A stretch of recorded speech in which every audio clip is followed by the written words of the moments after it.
अस्सलाम वालेकुम। उम्मीद करती हूँ आप लोग खैरियत से होंगे। आज हम जो टॉपिक डिस्कस करने लगे हैं डैट इज़ प्रोस्थीसिस ट्रेनिंग।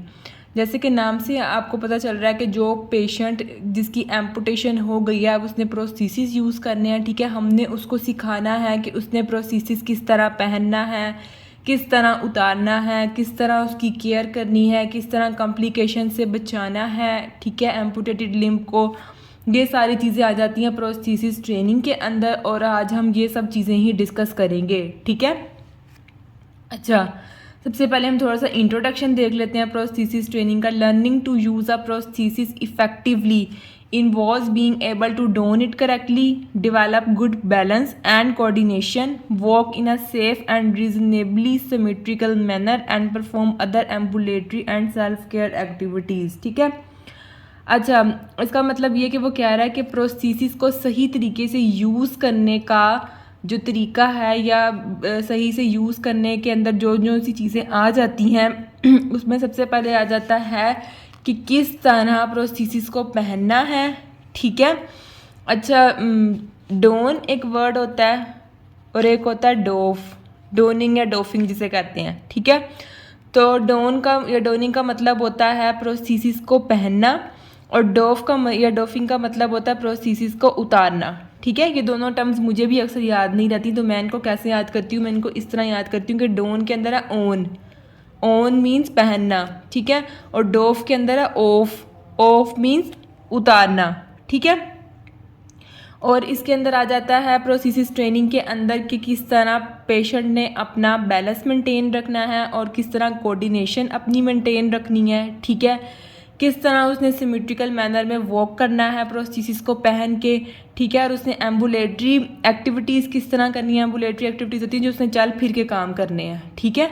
और सेल्फ केयर एक्टिविटीज़ जैसे बाथिंग, ड्रेसिंग, कॉम्बिंग वगैरह, ये सब कुछ उसने जो अपनी केयर के लिए सब कुछ करना है वो किस तरह करना है प्रोस्थीसिस को यूज़ करते हुए, ठीक है। ये सब चीज़ें आ जाती हैं प्रोस्थीसिस ट्रेनिंग के अंदर, उसे सिखाया जाता है, ठीक है। कि ये सब चीज़ें सही तरीके से हो रही हैं डैट मीन्स के प्रोस्थीसिस जो है वो सही तरीके से पेशेंट को पहनना आता है।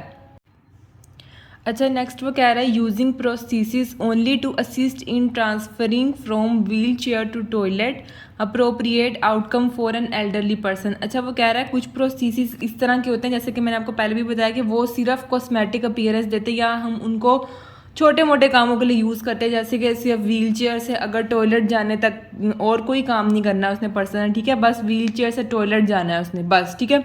मतलब वो कोई बिजनेसमैन नहीं है कि उसने कोई या कोई जॉब वगैरह नहीं करता, ठीक है। तो मतलब उसको इस तरह ज़्यादा चलने फिरने की ज़रूरत नहीं है, ठीक है। जस्ट अब जाहिर सी बात है टॉयलेट वगैरह तो हर किसी की नीड है, तो टॉयलेट वगैरह जाने के लिए उसको सिर्फ प्रोस्थीसिस चाहिए, ठीक है। ऐसे प्रोस्थीसिस भी होते हैं जो सिर्फ एल्डरली पर्सन में यूज़ होते हैं। एल्डरली पर्सन मीन्स जिनकी एज ज़्यादा होती है, ठीक है, जिनका और कोई काम नहीं होता ज़्यादा चलने फिरने से रिलेटेड, ठीक है, या जॉब वगैरह या किसी भी चीज़ से रिलेटेड, उनका बस यही होता है कि बस वो बेड पे ही होते हैं, ठीक है। तो उनके लिए फिर ऐसे प्रोसेसेस यूज़ होते हैं। जबकि जो यंग पीपल होते हैं जिन्होंने अपने डेली वर्क करने होते हैं, खुद जॉब वगैरह पे जाना होता है, ठीक है, या कुछ भी उन्होंने ऐसा करना होता है, ठीक है, सारी चीज़ें ऐसी बात मैनेज करे होते हैं अपनी घर की, तो उनके लिए फिर दूसरे प्रोसेसेस चाहिए होते हैं ज़्यादा फंक्शनल, ठीक है। Whereas the program for the youngster, ये वही बात आ गई जो मैंने आपको भी बताई है कि ऐसे यंगस्टर्स या ऐसे पीपल जो यंग हैं, ठीक है, और उनकी कोई एम्पुटेशन हो गई है, ठीक है, कोई भी उनको फॉर एग्जांपल एक्सीडेंट हुआ और एक्सीडेंट की वजह से उनकी इतनी इंजरी हो गई या लिम्ब वगैरह इस हद तक क्रश हो गया कि वो दोबारा ठीक नहीं हो सकता था, तो फिर उसको कट ही करना पड़ा, ठीक है। तो इस वजह से अगर उनकी एम्पुटेशन हो गई है तो फिर उसके अंदर हम दूसरा प्रोसेसेस यूज़ करते हैं जो ज़्यादा फंक्शनल हो, ठीक है, जो ज़्यादा फंक्शंस परफॉर्म कर सके। अच्छा, नेक्स्ट हम बात कर लेते हैं डोनिंग की कि किस तरह प्रोस्थीसिस को पहनना है, ठीक है। सबसे पहले तो जो डोनिंग है उसके अंदर ये कि प्रॉपरली जो है वो सही तरीके से पर्सन जो है वो प्रोस्थीसिस को पहने, ठीक है, और उसकी फ्रीक्वेंट इंस्पेक्शन करे। फ्रीक्वेंट इंस्पेक्शन का मतलब है बार बार उसको चेक करे कि कोई कॉम्प्लिकेशन वगैरह तो नहीं हो रही, ठीक है। ये 2 पॉइंट स्टार्ट में वेरी इंपॉर्टेंट है। एक तो करेक्ट एप्लीकेशन होनी चाहिए प्रोस्थीसिस की, ठीक है, दूसरा इंस्पेक्शन होनी चाहिए, फ्रीक्वेंट इंस्पेक्शन होनी चाहिए, बार बार इंस्पेक्शन होनी चाहिए प्रोस्थीसिस की, ठीक है। अब मैं आपको कुछ चीज़ें बता देती हूँ जो फ्रीक्वेंट इंस्पेक्शन के अंदर आती हैं, ठीक है। सबसे पहले हम देखते हैं कि किन चीज़ों की हमने डेली इंस्पेक्शन करनी है। चलें जी, सबसे पहले मैं आपको बताती हूँ कि हमने प्रोस्थेसिस जब एक पर्सन ने पहनना है तो हमने डेली किस चीज़ की इंस्पेक्शन करनी है। सबसे पहले तो हमने देखना है, चेक करना है हमने वेयर एंड टेयर।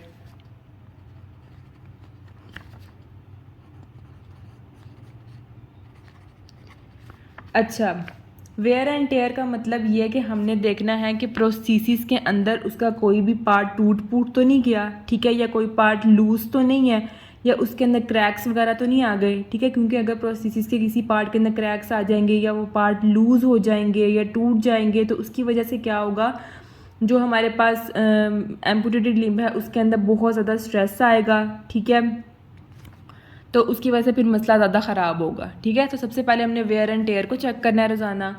उसके बाद हमने चेक करना है, इंस्पेक्ट करना है हमने लाइनर्स को एंड सॉक्स।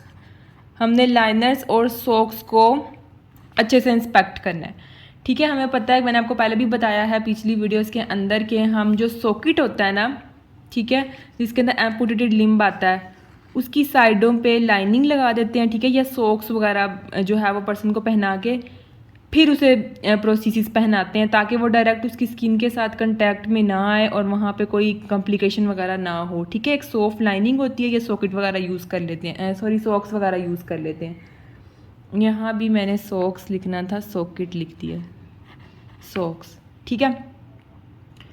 अच्छा, तो हमने देखना है अच्छे से कि जो लाइनर्स लगे हुए हैं या सॉक्स पहना के अगर हमने प्रोस्थेसिस पहनाया है तो सबसे पहले तो ये कि वो क्लीन हो, ठीक है, उनके अंदर कोई डैमेज वगैरह ना हुआ हो। उसके बाद हमने उनको रोज़ाना रिप्लेस करना है, मींस हमने रोज़ उनको चेंज करना है। फॉर एग्जांपल एक सॉक्स पहनाएंगे तो नेक्स्ट डे चेंज करनी है, ठीक है, ताकि प्रॉपर हाइजीन का ख्याल रखना है हमने, ठीक है। अगर हम रोज़ाना चेंज नहीं करेंगे तो वो अनहाइजेनिक होगा, ऐसी बात है, वहाँ पे स्वेटिंग वगैरह भी होगी, तो इसलिए हमने सॉक्स को या जो भी अगर हमने लाइनिंग यूज़ किया तो उसको रोज़ाना चेंज करना है फॉर हाइजेनिक पर्पस। उसके बाद आ जाता है हमारे पास मैकेनिकल चेक।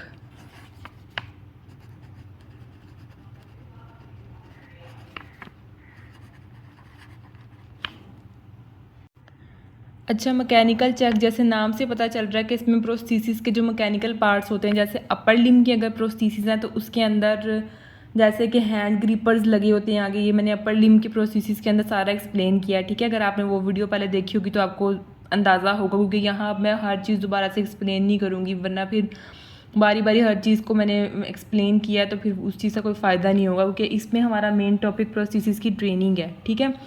तो अपर लिम्ब प्रोस्थेसिस है, फॉर एग्जांपल उसके अंदर हैंड ग्रिपर्स वगैरह लगे होते हैं या एल्बो जॉइंट्स लगे होते हैं, ठीक है, तो हमने उनको चेक करना है कि वो प्रॉपर्ली काम कर रहे हैं, ख़राब तो नहीं हो गए। और जैसे लोअर लिम्ब प्रोस्थेसिस के अंदर फुट है, नी है, ये सब फुट नी जो है वो आर्टिफिशियल लगते हैं, ठीक है, तो इन सब की वर्किंग हमने चेक करनी है, ठीक तरीके से काम कर रहे हैं, रोज़ाना चेक करना है, ठीक है।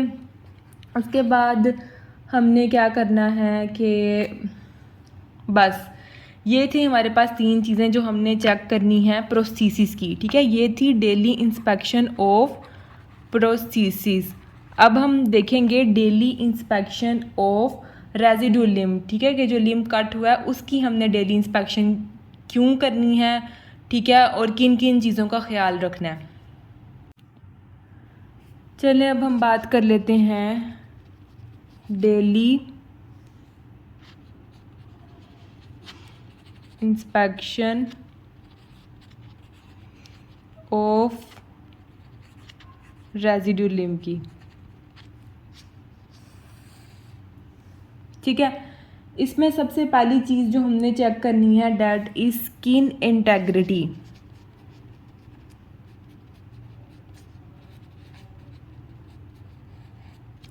सॉरी, मेरी राइटिंग ना थोड़ी गंदी हो जाती है, क्योंकि जब मैं जल्दी जल्दी लिखती हूँ ना, मैं वीडियो में जल्दी जल्दी लिखती हूँ ताकि टाइम वेस्ट ना हो, वीडियो ज़्यादा लंबी ना हो, तो तब मेरी राइटिंग ऐसी हो जाती है। बट होप सो आपको समझ तो आ जाती होगी क्योंकि मैंने क्या लिखा, क्योंकि मैं साथ साथ बोलती भी रहती हूँ, ठीक है। तो daily inspection of residual limb के अंदर हमने सबसे पहले चेक करनी है स्किन की इंटेग्रिटी। स्किन की इंटेग्रिटी में हमने देखना है कि स्किन पे कोई रेडनेस तो नहीं हो रही, ठीक है, कोई ब्लिस्टर्स या छाले वगैरह तो नहीं बने हुए, ठीक है, प्रेशर सोर्स तो नहीं बने हुए या कोई इरिटेशन वगैरह तो नहीं हो रही। ये सारी चीज़ें हमने स्किन पे चेक करनी है, ठीक है, और ये डेली चेक करनी है। उसके बाद हमने देखना है कि स्किन पे कोई और मसला वगैरह तो नहीं आ रहा, क्योंकि बहुत ज़्यादा प्रेशर आ रहा होता है, ठीक है, प्रोस्थेसिस से भी, ठीक है, तो उस पर लॉन्ग प्रेशर की वजह से और फ्रिक्शन भी होती है तो स्किन जो है वो डैमेज हो सकती है, ठीक है, तो हमने डेली इंस्पेक्शन करनी है। अच्छा, हमने स्किन की डेली इंस्पेक्शन करनी है और जो मैंने आपको चीज़ें बताई उनको चेक करना है, जिसमें था रेडनेस, ब्लिस्टर्स, प्रेशर सोर्स और इरिटेशन, ठीक है, क्योंकि अगर हमने इनको चेक ना किया डेली बेसिस पे तो क्या होगा कि प्रोलॉन्ग्ड प्रेशर और फ्रिक्शन की वजह से क्या होगा कि स्किन सीवियर तरीके से डैमेज हो सकती है, इसलिए इन सब चीज़ों को डेली चेक करना ज़रूरी है। सेकेंड पे हम बात करेंगे स्वेल्विंग और एडिमा।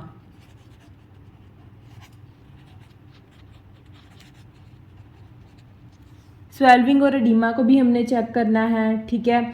अच्छा, हमने देखना है कि रेजिडुअल लिम्ब पे कोई स्वेल्विंग तो नहीं हो रही, ठीक है, स्पेशली जब प्रोस्थेसिस को ज़्यादा देर के लिए यूज़ किया जाए तब हमने स्पेशली चेक करना है कि स्वेल्विंग वगैरह तो नहीं हुई, ठीक है। और अगर स्वेल्विंग हो रही है तो फिर हमने जो प्रोस्थेसिस है उसको चेक करना है, मतलब उसकी फिटिंग को चेक करना है, क्योंकि जाहिर सी बात है जब स्वेल्विंग होगी तो वो स्वेल हो जाएगा और प्रोस्थेसिस प्रॉपर्ली फिट नहीं आएगा, ठीक है। स्वेल्विंग होने से जाहिर सी बात है लिम्ब बड़ा हो जाएगा, तो फिर हमने प्रॉपर्ली फिटिंग का ख्याल रखना है प्रोस्थेसिस की। नेक्स्ट चीज़ जो हमने चेक करनी है that is check for unusual pain और डिस्कम्फर्ट। तो अगर वहाँ पे रेजिडुअल लिम्ब पे पेन हो रही है, ठीक है, या वहाँ पे डिस्कम्फर्ट फील कर रहा है पेशेंट, तो फ़ौरन से हमने क्या करना है, प्रोस्थेटिस्ट से रब्ता करना है, ठीक है, और देखना कि क्या इशू आ रहा है जिसकी वजह से पेशेंट को पेन आ रही है और वो डिस्कम्फर्ट फील कर रहा है, ठीक है। ये थी डेली इंस्पेक्शन रेजिडुअल लिम्ब की, और इससे पहले हमने डेली इंस्पेक्शन देखी है वो प्रोस्थेसिस की, ठीक है। तो ये बहुत इंपॉर्टेंट स्टेप था सबसे पहले डोनिंग के अंदर। नेक्स्ट वो कह रहा है कि patient with foot Syme and transtibial amputation can don the prosthesis while seated after having applied the correct number and sequence of socks और शीथ। शीथ वही लाइनिंग को कहते हैं, ठीक है। अच्छा, वो कह रहा है कि ऐसे पेशेंट्स जिनके अंदर फुट की एम्पुटेशन हुई है, ये साइम एम्पुटेशन हुई है, साइम एम्पुटेशन होती है एंकल एम्पुटेशन, ठीक है, या ट्रांसटिबियल एम्पुटेशन है। ट्रांसटिबियल एम्पुटेशन क्या होती है, बिलो नी एम्पुटेशन, ठीक है। इन तीनों में से कोई भी एम्पुटेशन हुई है तो वो वाले पेशेंट्स क्या कर सकते हैं, अगर तो उन्होंने अप्लाई की हुई हैं सॉक्स, ठीक है, जितनी सॉक्स या लाइनिंग अप्लाई करनी चाहिए प्रोस्थेसिस के नीचे वो अप्लाई की हुई हैं, तो वो आराम से बैठकर प्रोस्थेसिस को उतार सकते हैं, ठीक है। नेक्स्ट वो कह रहा है कि in most instances the individual simply inserts the amputated limb into the socket. मतलब वो कह रहा है कि बहुत से केसेस में ऐसे होता है कि पेशेंट जो है ना वो सॉक्स नहीं पहनता या लाइनिंग वगैरह अप्लाई नहीं करता, बल्कि डायरेक्ट ही एम्पुटेटेड लिम्ब को सॉकेट के अंदर डाल देता है, ठीक है। इसलिए उसने कहा कि अगर उसने डायरेक्ट नहीं डाला हुआ, सॉक्स पहनी हुई है या लाइनिंग वगैरह अप्लाई की हुई है, तो ही वो बैठ के उतार सकता है प्रोस्थेसिस को। इसीलिए वो कह रहा है कि अगर पेशेंट ने सॉक्स पहनी हुई हैं, ठीक है, या लाइनिंग वगैरह लगा कर पहना है प्रोस्थेसिस को, सॉकेट को, ठीक है, तो वो बैठ के उतार सकता है, अदरवाइज़ वो नहीं उतार सकता, ठीक है। ये थी फुट एम्पुटेशन, साइम एम्पुटेशन और ट्रांसटिबियल एम्पुटेशन के लिए। अब अच्छा, नेक्स्ट वो कह रहा है ट्रांसफीमोरल एम्पुटेशन को हमने कैसे डोन करना है, ठीक है। मतलब ट्रांसफीमोरल एम्पुटेशन के लिए जो प्रोस्थेसिस यूज़ होते हैं या जिन पर्सनस की ट्रांसफीमोरल एम्पुटेशन हुई है उन्होंने कैसे डोन करना है प्रोस्थेसिस को, ठीक है। ट्रांसफीमोरल एम्पुटेशन होती क्या है, ट्रांसफीमोरल एम्पुटेशन अबव नी एम्पुटेशन होती है, जिसमें क्या होता है कि पूरा लोअर लिम्ब रिमूव हो जाता है नी जॉइंट से ऊपर, ठीक है।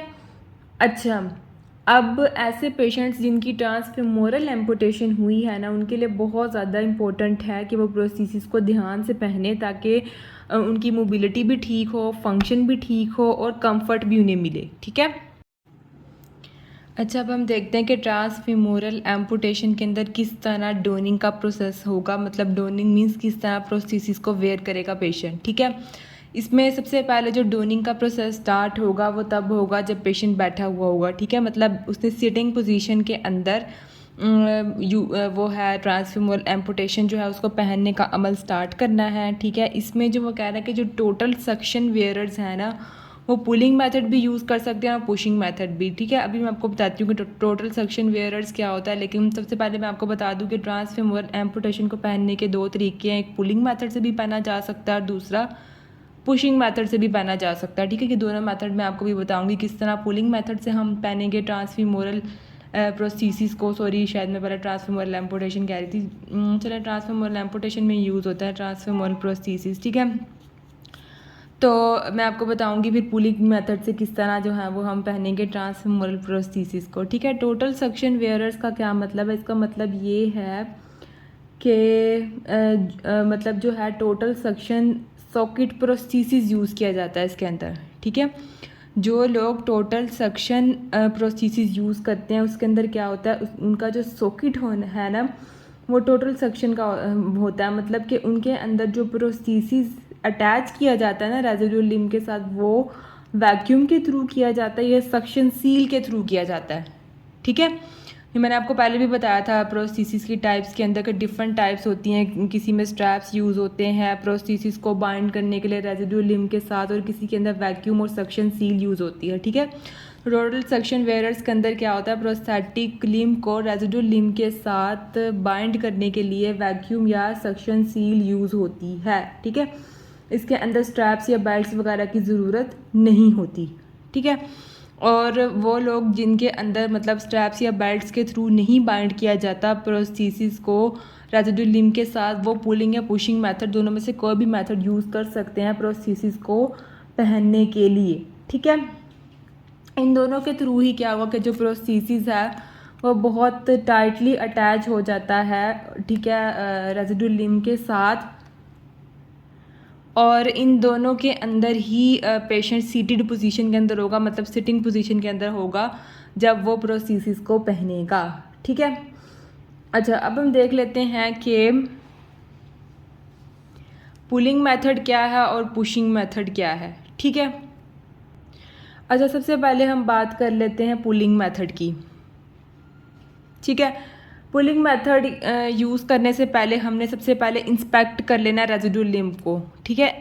इंस्पेक्शन मैंने आपको पहले इंस्पेक्शन के बारे में मैंने आपको इस वीडियो के स्टार्ट में भी बताया, ठीक है, कि किस तरह करनी है। हमने क्या करना है कि सबसे पहले देखना है रेजिडुअल लिम्ब की भी इंस्पेक्शन करनी है और प्रोस्थीसिस की भी देखना है कि रेजिडुअल लिम्ब क्लीन हो, ड्राई हो, ठीक है, उसके ऊपर कोई इरिटेशन वगैरह ना हो, या कोई भी प्रेशर सोर्स या ब्लिस्टर्स या रेडनेस वगैरह ऐसा कुछ भी ना हो, ठीक है। उसके बाद हमने प्रोस्थीसिस को देखना है। प्रोस्थीसिस में हमें देखना है कि उसको कोई डैमेज तो नहीं हुआ हुआ या उसके सॉकेट के अंदर कोई डेब्रिस कोई डर्ट वगैरह तो नहीं है, ठीक है। उसके बाद फिर हमने क्या करना है, हमने जो है लुब्रिकेंट अप्लाई करना है, ठीक है। लुब्रिकेंट सब लोग नहीं अप्लाई करते, कुछ लोग अप्लाई करते हैं, ठीक है। लुब्रिकेंट या टैल्कम पाउडर वगैरह अप्लाई कर लेते हैं रेजिडुअल लिम्ब के ऊपर। इसका फंक्शन ये होता है कि आसानी से जो हमारा प्रोस्थीसिस है ना वो रेजिडुअल लिम्ब के ऊपर चढ़ जाता है, ठीक है। स्लाइड करते हुए आसानी से ऊपर आ जाता है, कोई भी मुश्किल नहीं होती, इसीलिए लुब्रिकेंट या टैल्कम पाउडर यूज़ किया जाता है, ठीक है। कुछ टोटल सक्शन वेयरर्स इसको यूज़ करते हैं और कुछ नहीं करते, ठीक है। यहाँ पे भी उन्होंने ये बताया हुआ to pull one self into socket. Pulling method के थ्रू अगर हमने पहनना है सॉकेट को प्रोस्थीसिस के, तो उसमें क्या करना है, पेशेंट सबसे पहले जो है वो कोई भी लुब्रिकेंट या टैल्कम पाउडर वगैरह अपनी अप्लाई करता है थाई के ऊपर या जो भी रेजिडुअल लिम्ब है उसके ऊपर, ठीक है, ताकि फ्रिक्शन वगैरह ना हो और आसानी से स्लाइड करके सॉकेट उसकी लिम्ब के ऊपर आ जाए, ठीक है। ये था पुलिंग मेथड। नेक्स्ट लाइन में भी उन्होंने वही बात बताई हुई, जैसे मैंने आपको भी बता दिया कि हम टैल्कम पाउडर भी यूज़ कर सकते हैं, कोई लुब्रिकेटिंग लोशन भी यूज़ कर सकते हैं। तो नेक्स्ट उन्होंने यही कहा है कि हम एक और अप्रोच भी यूज़ कर सकते हैं कि हम टैल्कम पाउडर की बजाय थाई पे या रेजिडुअल लिम्ब पे लुब्रिकेटिंग लोशन लगा दें, ठीक है। लुब्रिकेटिंग लोशन से उसको कोट कर दें, कवर कर दें, ठीक है। और उसके बाद हम सॉकेट को पुश करके उसके ऊपर लाएं ताकि वो आसानी से स्लाइड करता हुआ लोशन के ऊपर से रेजिडुअल लिम्ब के ऊपर आ जाए, ठीक है। और उसके बाद हम वॉल्व को बंद कर दें, ठीक है। ये था हमारे पास पुलिंग मेथड। अब हम देख लेते हैं पुशिंग मेथड के अंदर क्या होता है। पुशिंग मेथड के अंदर ये होता है अच्छा, ये दोनों मेथड्स ना थोड़े कंफ्यूजिंग है, ठीक है। दोनों में ही हम टैल्कम पाउडर और या लोशन वगैरह यूज़ कर सकते हैं, ठीक है। इसमें भी फिर हम अप्लाई करने के बाद उसको स्लाइड करके ऊपर ले आएंगे, और इसमें भी हम अप्लाई करने के बाद उसको स्लाइड करके ऊपर ले आएंगे, ठीक है। लेकिन पुलिंग मेथड में ये होता है कि हम ना कोई भी चीज़ यूज़ कर लेते हैं, जैसे कि फॉर एग्जांपल कोई भी प्रोस्थेटिक सॉकेट या कोई भी इस तरह की सॉकेट या कोई भी एड्स यूज़ कर लेते हैं, जिससे हम पुल करके उसको अंदर लेके जाते हैं रेजिड्यूल लिम्ब को सॉकेट के अंदर, ठीक है। जबकि इसमें हम सिंपली पुश करके अंदर ले जाते हैं, ठीक है। बस ये दोनों में डिफरेंस है, आपने याद रखना है। बाकी ये दोनों बातें दोनों के लिए ही हैं कि हम टैल्कम पाउडर भी अप्लाई कर सकते हैं और लोशन भी, ठीक है। लेकिन इसमें हम थोड़ी सी एड्स यूज़ कर लेते हैं उसको पुल करने के लिए, ठीक है। ये था हमारे पास आज तक का लेक्चर जो कि हमने डिस्कस किया प्रोस्थेसिस ट्रेनिंग से रिलेटेड, ठीक है। नेक्स्ट वीडियो के अंदर हम बैलेंस और कोऑर्डिनेशन को देखेंगे, ठीक है। गेट ट्रेनिंग देखेंगे, फंक्शनल ट्रेनिंग देखेंगे कि हमने वो किस तरह करानी है एम्पुटेटेड पेशेंट्स के अंदर। Thank you for watching my video. अगर आपका कोई भी क्वेश्चन हो तो आप मुझसे कमेंट सेक्शन में पूछ सकते हैं।